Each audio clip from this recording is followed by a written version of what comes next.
다음 여성가족부 장관님께 질문하겠습니다.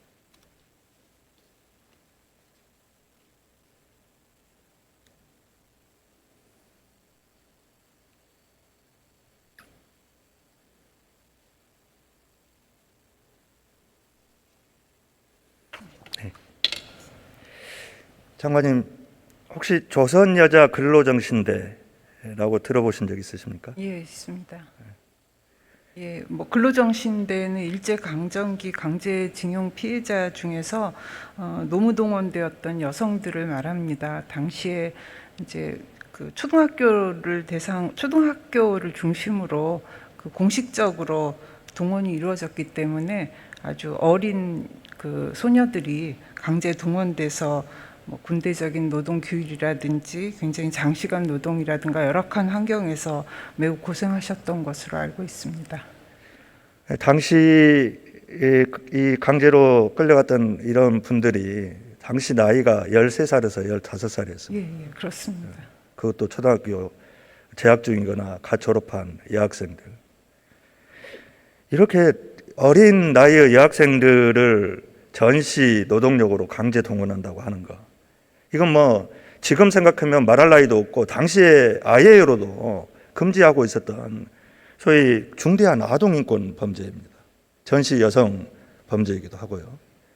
그런데 많은 국민들이 아직도 이 근로정신대 하면 일본군 성노예 피해자였던 일본군 위안부와 혼동하고 계시는 분들이 많습니다. 그만큼 우리가 역사를 제대로 알지 못했고 또 제대로 가르치지 못했다 이런 생각이 들거든요. 정부가 무엇을 했는가 이런 생각을 해볼 때가 있어요. 그동안 정부가 근로정신대 피해자 현황이나 피해자들 생활 실태 이런 거 조사한 적 있으십니까? 저희 부서에서는 따로 없습니다. 예. 그러면서 일본 정부 책임을 묻고 전범 기업에게 배상을 요구하고 이런 것이 참 부끄럽기도 한데요. 광복 76년이 됐습니다. 우리 정부가 우리 국민인 피해자들을 제대로 그 아픔을 보듬고 있지 못하다 이런 생각이 들거든요. 화면 한번 봐주시겠습니까? 이 피해자 할머니들에게 지급되는 정부 지원금 2007년에야 관련법이 제정되면서 지원금이 지급되고 있는데 월 66,000원 의료지원금 전부입니다. 일부 지방자치단체는 조례를 통해서 이 피해 할머니들의 마음을 위로하고 있고 조금이라도 도움을 드리려고 하고 있습니다. 근데 우리 정부는 도대체 뭘 하고 있는지 이런 정부가 제 역할을 하고 있지 못할 때 지방자치단체가 이런 일을 하고 있는 것에 대해서 우리 장관님 어떻게 생각하십니까? 예, 의원님 말씀하신 대로 앞으로 이제 피해자들에 대한 지원이 확대될 수 있도록 현재 관련법은 이제 행정안전부가 주관해서 하고 있지만 관련 부처가 함께 논의해서 지원을 확대할 필요가 있고 또 이것이 근로정신대 피해자뿐만 아니라 뭐 군인이라든지 군무자들인지 이런 유사한 동일한 범주의 피해자들이 함께 있어서 같이 지원 확대에 대해서 논의해 보도록 하겠습니다. 네. 장관님 혹시 국회 근로정신대 피해자 지원법 발의되어 있는 거 알고 계십니까? 예, 알고 있습니다. 의원님께서 지난 8월에 근로정신대 피해자 지원법 제정안을 대표 발의하신 것으로 알고 있습니다. 예, 이 법안에 무소속 그리고 원내 그 모든 정당 의원님들이 다 참여를 해주셨어요. 무려 118명이 공동 발의해 주셨는데요. 이 법안 필요성 장관님은 어떻게 생각하십니까? 예, 뭐 당연히 근로정신대 피해자에 대한 국가적인 보호나 지원에 대해서 현재 수준 이상으로 강화되어야 된다는 그 해당 법안의 취지에 동의합니다. 이 법안이 여성가족부 소관 법안으로 발의가 되어 있으니까요. 장관님께서 잘 챙겨주시기를 부탁을 드리겠습니다. 예, 국회에서 통과되면 저희가 그 원 취지에 맞도록 적극적으로 국회만 맡기지 마시고요. 국회도 제 역할을 다 할 테니까 우리 정부에서도 최선을 다해 주십시오. 예, 예, 그렇게 하도록 하겠습니다. 네, 장관님 들어가셔서 좋습니다. 총리님 어디 가셔? 예, 잠깐 어디 가셨습니까?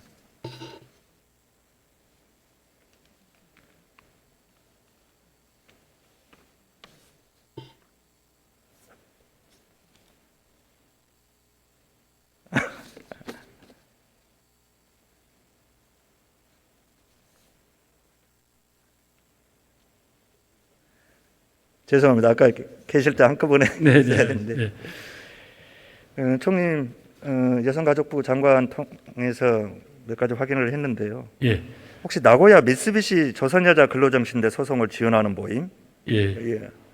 일본 시민단체인데요. 네. 들어보신 적 있어요? 예, 들어본 적 있습니다. 예. 아까도 말씀을 드렸지만 대한민국 정부나 국민들이 근로정신대가 무엇인지조차도 제대로 알고 있지 못한 시절에 이 시민단체가 피해 할머니들을 도와서 일본 정부와 전범기업 상대로 손해배상 청구 소송을 진행을 했습니다. 그리고 이 재판이 2008년도에 일본 최고재판소에서 최종 기각 판정을 받으면서 패소로 끝났는데요. 그 이후에도 지금까지 매주 금요일이 되면 나고야에서 도쿄까지 원정 시위를 하고 계십니다. 이 일본의 시민단체가 이렇게 이 문제를 해결하기 위해서 할머니들에게 조금이라도 힘이 되어드리기 위해서 노력을 하고 있는데 우리나라는 내 국민인 우리 할머니들을 위해서 뭘 하고 있을까 이런 생각을 할 때면 참 마음이 많이 아픕니다. 우리 총리님은 어떻게 생각하십니까? 예, 뭐 저희들이 역사의 이 아픈 부분을 치유해야 할 때 제대로 저희들이 치유할 것을 못하고 이렇게 그분들을 이 상처투성이로 살아갈 수 있게 이렇게 방치한 것 같아서는 국가가 여러 가지 부족했다고 생각합니다. 다행히 정부는 일관되게 결국 이런 과거사 문제를 해결함에 있어서 피해자 중심주의라는 이 원칙을 갖고 있습니다. 다행히 2018년 10월에 대법원 예. 변론합의체에서 이 일제 전범기업 불법행위 인정됐고 피해자들에게 배상하라고 하는 네네. 판결이 내려졌습니다. 예. 총님 잘 알고 계시죠? 네네. 예. 근데 이 판결 3년이 다 돼갑니다. 아직도 예. 이행이 안 되고 있습니다. 그 이유가 뭐라고 생각하십니까? 글쎄 뭐 재판부가 아마 강제 집행 명령을 아직도 처분 명령인가요? 아직도 내리지 않는 이유가 뭔지는 제가 잘 모르겠습니다만은. 예.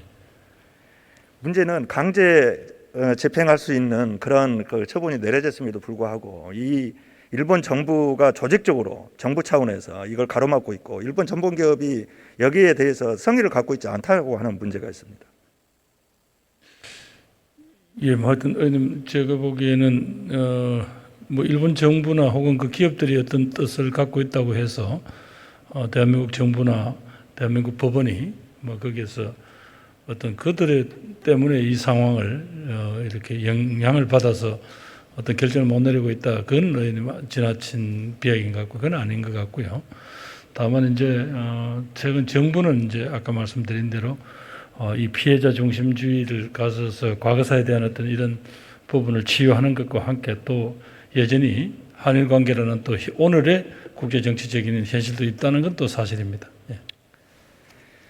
예, 좀 각별히 챙겨주시기를 부탁을 드리고 네. 문제는 또 있습니다. 오늘 10월 31일이 되면 민법 제766조 1항에 따라서 가해자인 일제 전범기업들을 상대로 불법 행위로 인한 손해배상을 새롭게 청구하기 어렵게 될 수도 있다. 이런 문제가 있는데 총리님 지금이라도 일제 강제영기 반인도적 이런 불법 행위 이런 것으로 인한 손해배상 청구권은 민법으로 인한 그 소멸시효 이걸 배제해야 된다고 생각을 하는데 총리님 어떻게 생각하십니까? 예, 의원님 그건 뭐 워낙 우리 법률 체계의 근본적인 변화를 가하는 문제에서 이건 사실은 국회에서 논의해서 결정하실 사항입니다.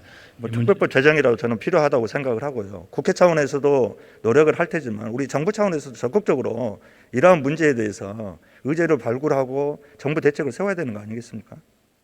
글쎄 이제 뭐 민법 체계를 흔든다는 게 워낙 엄청난 문제가 돼서 이거는 이제 국회에서 논의를 해주셔야 됩니다. 국회에서 결정을 해주셔야지 그 집행을 하는 정부 입장에서 이 문제는 워낙 조심스럽습니다. 국회도 최선을 다하겠습니다. 우리 정부 차원에서도 각별하게 이 문제 챙기는데 노력해 주실 것을 예, 부탁드립니다. 그 뭐 피해자들의 아픈 그런 상황을 저희들이 뭐 정부가 계속해서 챙겨 나가겠습니다. 네, 감사합니다. 네. 다음 부총리님